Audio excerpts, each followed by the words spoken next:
আফগানিস্তানের বিরুদ্ধে যুদ্ধ ঘোষণা করেছে পাকিস্তান। একের পর এক হামলায় বিপর্যস্ত আফগানরা। এ অবস্থায় সবার মনে প্রশ্ন, পাকিস্তানের হামলা মোকাবেলায় আফগানিস্তানের সামরিক সক্ষমতা কতটুকু, কী ধরনের অস্ত্র আছে দেশটির হাতে।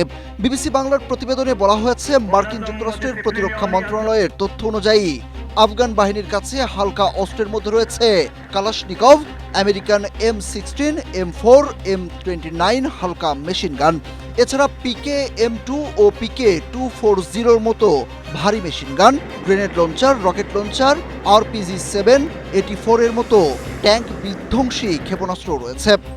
স্ট্রবেরি সুপার ডটেড ও ক্লাসিক ভ্যারিয়েন্টে সেন্সেশন জাগুক শিহরণ। পেন্টাগনের প্রতিবেদন অনুযায়ী ভারী অস্ত্রের মধ্যে রয়েছে 122 মিলিমিটার হাউইটজার আর্টিলারি কামান, যা D30 নামে পরিচিত। ধারণা করা হয় এই ধরনের 100 থেকে 120টি কামান এখনও আফগানিস্তানে রয়েছে। এছাড়া প্রায় 155 মিলিমিটার হাউইটজার মোর্টার এবং জেট্রি 223-র মতো অনেক রাশিয়ান অস্ত্র আছে তাদের কাছে।